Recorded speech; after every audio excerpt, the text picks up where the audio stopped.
आज के हम इस वीडियो में फिजिक्स में इस्तेमाल होने वाले कैलकुलस की बात करने वाले हैं।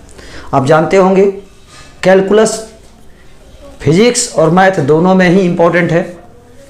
11th में फिजिक्स में भी महत्वपूर्ण हो जाता है, 11th में मैथ में भी पढ़ना है, 12 में आप लोगों को मैथ में 44 नंबर का पढ़ना है, फिजिक्स में भी इसका बहुत ज़्यादा इस्तेमाल होता है।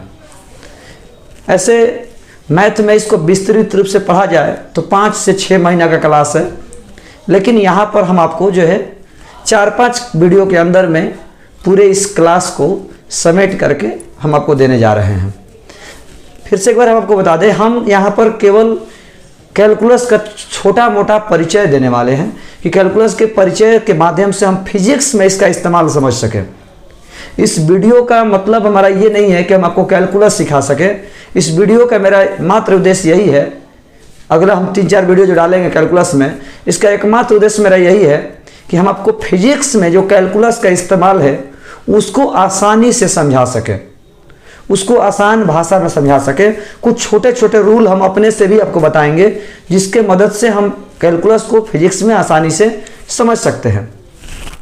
बहादुर, कैलकुलस के 2 भाग हैं, एक अवकलन और एक समाकलन, डिफरेंशिएशन और इंटीग्रेशन। कैलकुलस के 2 भाग हैं, एक डिफरेंशिएशन और एक इंटीग्रेशन, अवकलन और समाकलन। डिफरेंशिएशन में बहुत सारे सूत्र हैं, उसके बाद इंटीग्रेशन में भी बहुत सारे सूत्र हैं।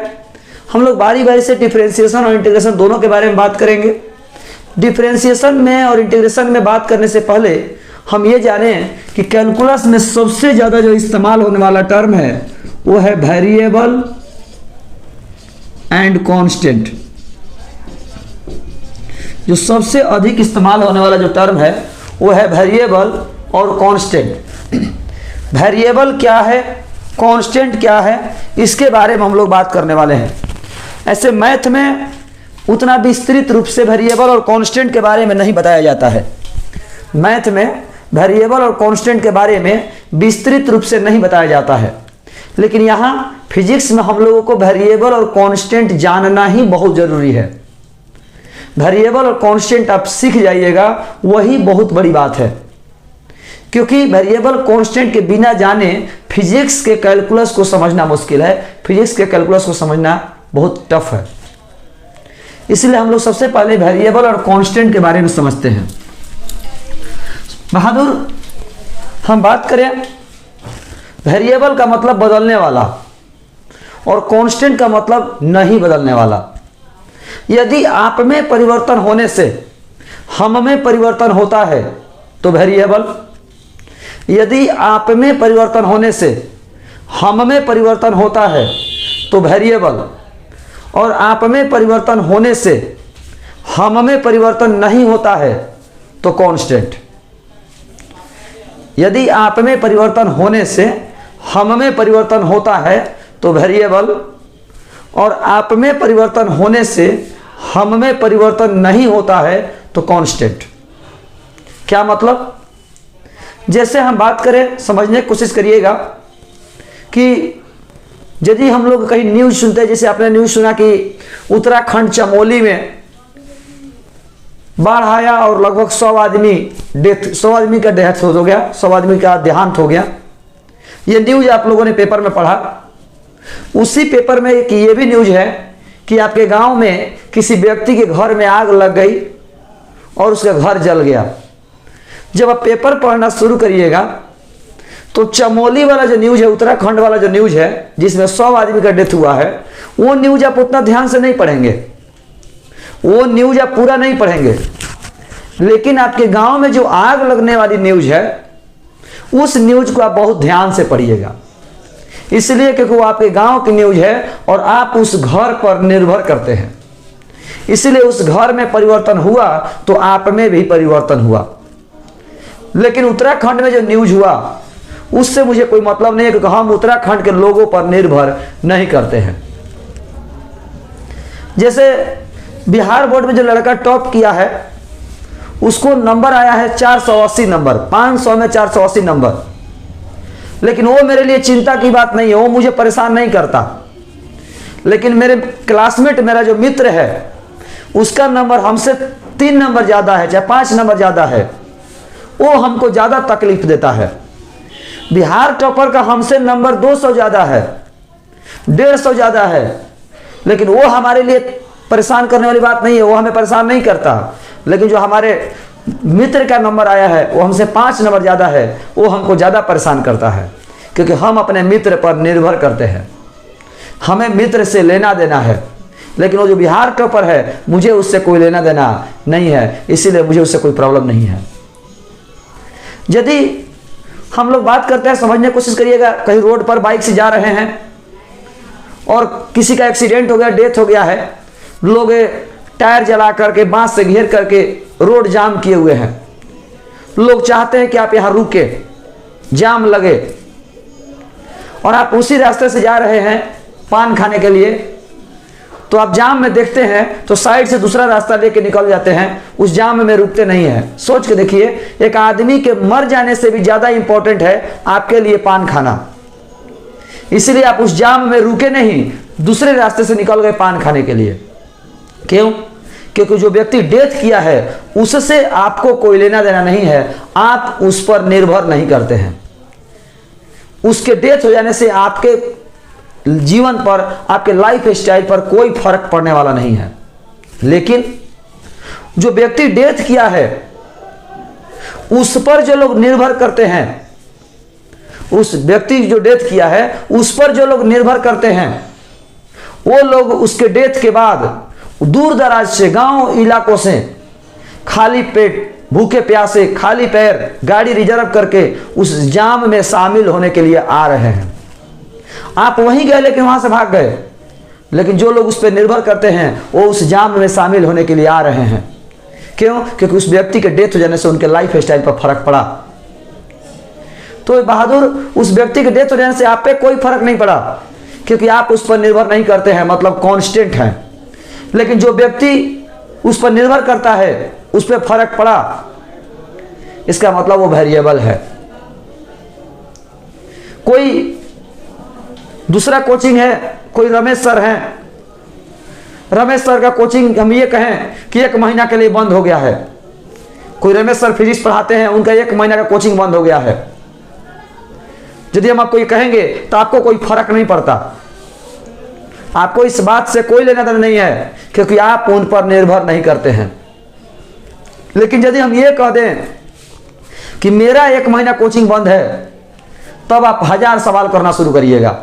लगता है सर मेरा कोर्स फंसा देंगे, सर हमारा पैसा लेके भाग जाएंगे, सर लगता है नहीं पढ़ाएंगे, सर के पास पैसा देके फंस गए। इस तरह के 1000 सवाल आपके दिमाग में आने लगेगा। क्यों? क्योंकि आप हम पर निर्भर करते हैं।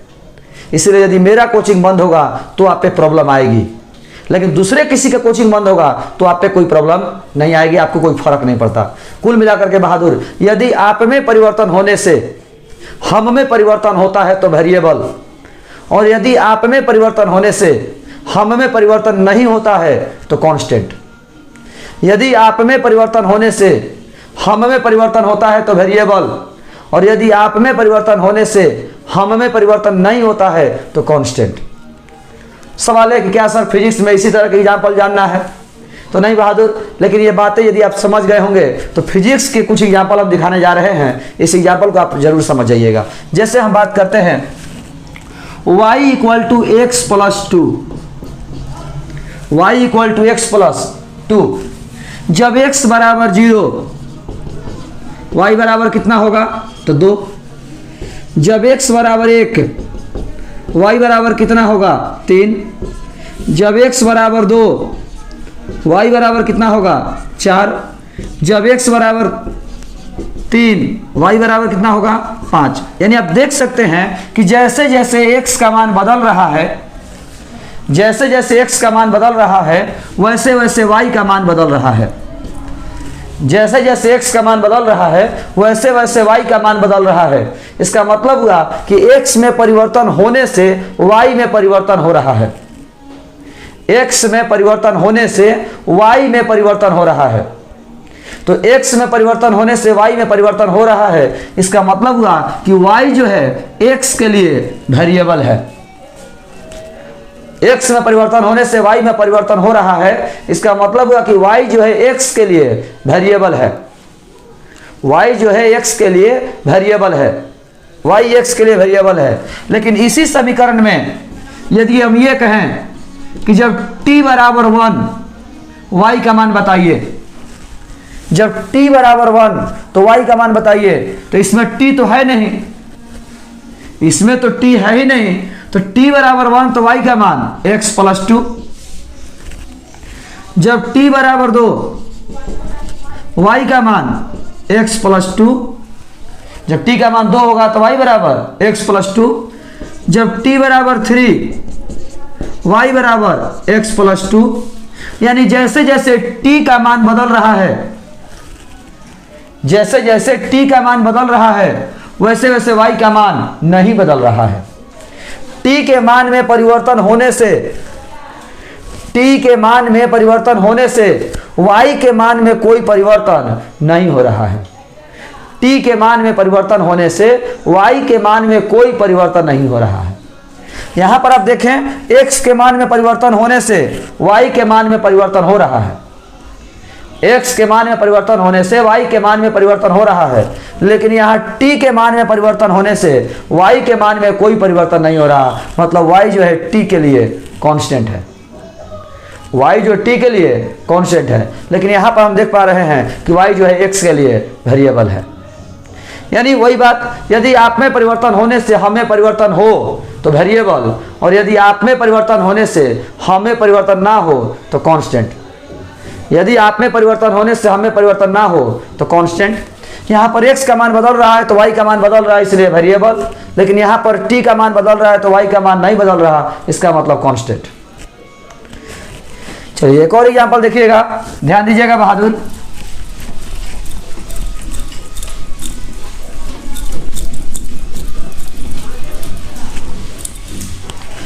एक और एग्जांपल है, y बराबर x plus sine theta. y बराबर x प्लस साइन थीटा। जब x बराबर 0 y बराबर साइन थीटा। जब x बराबर 1 y बराबर 1 प्लस साइन थीटा। जब x बराबर 2 y बराबर 2 प्लस साइन थीटा। अब बताइए, जैसे जैसे x का मान बदल रहा है वैसे वैसे y का मान बदल रहा है कि नहीं? जैसे जैसे x का मान बदल रहा है वैसे वैसे y का मान बदल रहा है कि नहीं? तो बदल रहा है।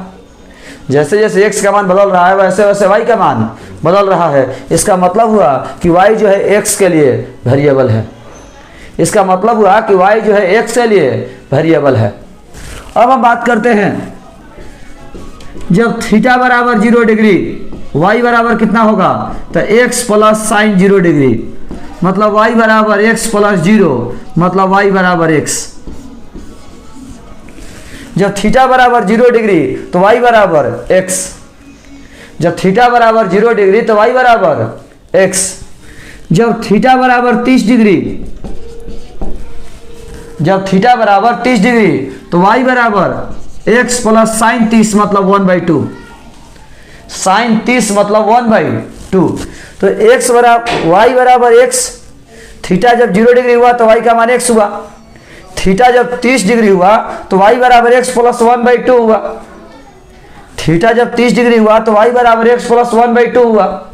यानी जब थीटा चेंज हो रहा है तो y का मान चेंज हो रहा है। थीटा जब चेंज हो रहा है तो y का मान चेंज हो रहा है।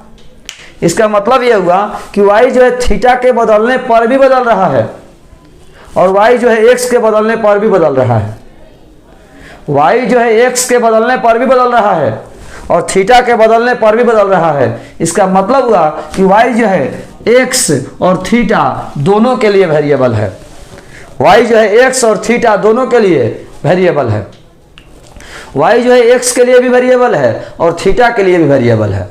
क्यों? क्योंकि x के मान में परिवर्तन होने से भी y के मान में परिवर्तन हो रहा है, और थीटा के मान में परिवर्तन होने से भी y के मान में परिवर्तन हो रहा है। मतलब y जो है x और थीटा दोनों के लिए वेरिएबल है। हम आशा करते हैं आपको यहाँ तक समझ में आ गया होगा। अब एक छोटा सा ट्रिक टाइप का बता रहे हैं, समझिएगा बहादुर, सीधा सीधी बात। कॉमन किसके लिए वेरिएबल है? कॉमन समीकरण किसके लिए वेरिएबल है? इसका आसान तरीका पहचानने का क्या है? आप उस समीकरण को ध्यान से देखिए, जिस समीकरण की बात हो रही है उस समीकरण को ध्यान से देखिए। इस समीकरण में क्या क्या है? तो x है और थीटा है, मतलब y जो है x के लिए वेरिएबल है और थीटा के लिए भी वेरिएबल है। y जो है x के लिए वेरिएबल है और थीटा के लिए भी वेरिएबल है। x और थीटा दोनों के लिए वेरिएबल है। यदि इसी में z होता तो y जो है z के लिए भी वेरिएबल होता, y जो है z के लिए भी वेरिएबल होता। लेकिन हाँ, x, थीटा और z के अलावे बाकी सबके लिए कांस्टेंट होगा। x, थीटा और z सब उसको छोड़ करके बाकी सबके लिए कांस्टेंट होगा। यानी सबसे आसान तरीका, जो टर्म इसमें है उसके लिए वेरिएबल और जो टर्म इसमें नहीं है उसके लिए कांस्टेंट। जो टर्म इसमें है उसके लिए वेरिएबल और जो टर्म इसमें नहीं है उसके लिए कांस्टेंट। जो टर्म इसमें नहीं है उसके लिए कांस्टेंट, जो टर्म इसमें है उसके लिए वेरिएबल। अब एक छोटा सा एग्जांपल हम आपसे दे रहे हैं और चाहते हैं कि आप लोग जो है खुद से ट्राई करके देखें।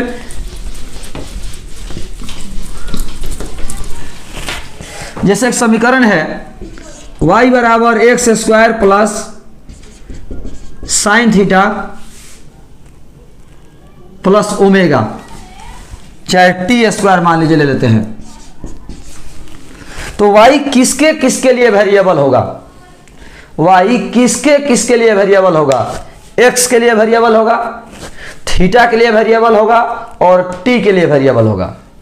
x के लिए वेरिएबल होगा, थीटा के लिए वेरिएबल होगा और t के लिए वेरिएबल होगा। बाकी सब के लिए कांस्टेंट होगा। x के लिए वेरिएबल होगा, थीटा के लिए वेरिएबल होगा और t के लिए वेरिएबल होगा। बाकी सब के लिए कांस्टेंट होगा। y जो है बाकी सब के लिए कांस्टेंट होगा। ये जरूर आपको ध्यान रखना है।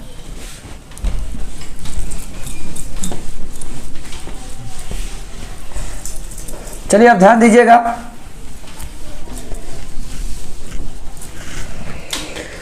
अब हम अवकलन के कुछ सूत्र की बात करते हैं।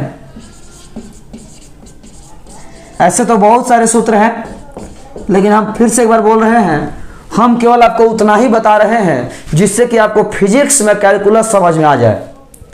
फिजिक्स में जब कैलकुलस का हम इस्तेमाल करें, जब हम लोग फिजिक्स में कैलकुलस का इस्तेमाल करें तो इसका इस्तेमाल आप लोग वहां पर समझ सके कि हाँ कैसे हुआ है, कहां से हुआ है, किस तरह हुआ है, बस यही बात। तो ध्यान दीजिएगा, क्योंकि हमारा इस तरह के वीडियो बना करके कैलकुलस सिखाना काम नहीं है। हम आपको कैलकुलस नहीं सिखा रहे हैं, कैलकुलस का इस्तेमाल फिजिक्स में समझा रहे हैं कि फिजिक्स में जब इस्तेमाल होगा तो कैसे होगा, कहां से होगा, किस तरह होगा, ये बात आपको समझ में आ जाए। क्योंकि कैलकुलस बहुत लंबा टॉपिक है। हमने पहले ही बोला कि 12 के मैथ में पढ़िएगा तो 6 महीना लगेगा। हम यहाँ पर 6 वीडियो भी आपको नहीं बना के देंगे, तो सोचिए कि कितना कम समय में हो जाएगा। तो अवकलन के सूत्र d sin x बटा dx बराबर cos x, d cos x बटा dx minus sin x, d sec x बटा dx sec x into tan x, d log x बटा dx 1/x, d e के power x by dx equal to e के power x, d log x बटा dx बराबर 1/x, dx के power n बटा dx बराबर n x के power n minus 1, dc by dx बराबर 0, जहां c बराबर कांस्टेंट और dx बाई dx बराबर 1। अब इस सारे समीकरण में यदि हम बात करें तो आपको जो सबसे ज़्यादा इस्तेमाल होगा, इन दोनों का इस्तेमाल होगा, इसका इस्तेमाल होगा, इसका और इसका। ये 5 ऐसे समीकरण है जिसका इस्तेमाल होने वाला है। सबसे अधिक इन 5 समीकरण का इस्तेमाल होगा। ये दोनों, तीसरा, चौथा, पांचवा। ये कह रहा है कि ऊपर और नीचे इक्वल हो तो 1 हो जाएगा, ऊपर और नीचे इक्वल हो तो 1, कांस्टेंट का अवकलन 0, जो c कांस्टेंट होगा तो कांस्टेंट का अवकलन 0, कांस्टेंट का अवकलन 0, और dx के पावर n बाई dx का n x के power n minus 1, n x के power n minus 1, d sin x by dx cos x और d cos x by dx minus sin x। ये अवकलन के कुछ सूत्र हैं जिसका इस्तेमाल फिजिक्स में होता है, लेकिन इन सभी सूत्रों में 5 सूत्र का इस्तेमाल सबसे ज़्यादा होता है। इसमें से भी 5 सूत्र का इस्तेमाल सबसे ज़्यादा होता है, जो कि हमने आपको टिक लगाया है। अब हम लोग बनाने की बात करते हैं कि इन सूत्र का इस्तेमाल कैसे करते हैं, बनाने की विधि, हम लोग इसको बनाते कैसे हैं, बनाने का हमारा तरीका क्या है। तो टाइप के अनुसार हम लोग अवकलन पढ़ते हैं। अवकलन जब भी पढ़ेंगे हम लोग टाइप के अनुसार पढ़ेंगे। तो टाइप नंबर 1 क्या कहता है कि y बराबर u plus minus v plus minus omega. मान लीजिए 2 या 2 से अधिक फंक्शन जोड़ या घटाव के रूप में हो। कह रहा है कि u plus minus v plus minus omega जब 2 या 2 से अधिक फंक्शन जोड़ या घटाव के रूप में हो तो इसका अवकलन कैसे होगा। तो dy बाई डी एक्स बराबर, सबको हम अलग अलग कर देंगे, सबको हम अलग अलग कर देंगे, सबको हम अलग अलग कर देंगे जब 2 या 2 से अधिक फंक्शन जोड़ या घटाव के रूप में हो। जब 2 या 2 से अधिक फंक्शन जोड़ या घटाव के रूप में हो तो हम सभी फंक्शन को अलग अलग कर देंगे, सबको अलग अलग कर देंगे बहादुर। जब 2 या 2 से अधिक फंक्शन जोड़ या घटाव के रूप में हो तो हम सबको अलग अलग कर देंगे, ये आपको ध्यान रखना है। अब हम बात करते हैं, थोड़ा समझने की कोशिश करिएगा एग्जाम्पल पर। y बराबर sine theta plus cos theta plus 2, y बराबर sine theta plus cos theta plus 2। तो dy बाई डी थीटा बराबर, सबको अलग अलग करिए, d sign theta by d theta plus d cos theta by d theta plus d2 by d theta. Question है y बराबर sine theta plus cos theta plus 2, तो dy by d theta निकालिए। ये क्वेश्चन है dy by d theta बराबर वाट। तो हम सबको अलग अलग कर दिए, हम सबको अलग अलग कर दिए। अब बहादुर इसका सूत्र क्या कहता है, sine x by d x तो कॉस एक्स, यानी d sine theta by d theta, तो ये हो जाएगा कॉस थीटा, और d cos theta by d theta, यहां से d cos x by d x minus sine x, तो d cos theta by d theta minus sine theta. अब इसको ध्यान दीजिएगा, डी के साथ क्या लगा है, थीटा, डी के साथ क्या लगा है, थीटा, ऊपर में थीटा है, डी के साथ थीटा लगा है, ऊपर में थीटा है तो नहीं है, नहीं है मतलब कांस्टेंट है। डी के साथ थीटा लगा हुआ है और ऊपर में थीटा है ही नहीं, नहीं है मतलब कांस्टेंट है। और कांस्टेंट का अवकलन कितना होता है, तो 0, कांस्टेंट का अवकलन 0, तो इसका हो गया 0। फाइनली इसका आंसर आ गया, फाइनली इसका आंसर आ गया cos theta minus sine theta. Finally इसका आंसर हो गया cos theta minus sine theta. ये आप देख सकते हैं कि इसमें जो है कहीं भी आपको कोई प्रॉब्लम हो तो आप पूछ सकते हैं, इसका स्क्रीनशॉट ले लीजिएगा, इसका स्क्रीनशॉट आप ले लेंगे और कहीं प्रॉब्लम हो तो देख सकते हैं, इसको कॉपी पर आप उतार भी सकते हैं, आप इसको कॉपी पर उतार सकते हैं। टाइप नंबर 1 में हम लोग को यही सीखना है कि जब 2 या 2 से अधिक फंक्शन जोड़ या घटाव के रूप में हो, 2 या 2 से अधिक फंक्शन जोड़ या घटाव के रूप में हो तो हम सबको अलग अलग कर देंगे। इसके 1-2 एग्जाम्पल और देखिए। टाइप 1 के 1-2 एग्जाम्पल और देखिए।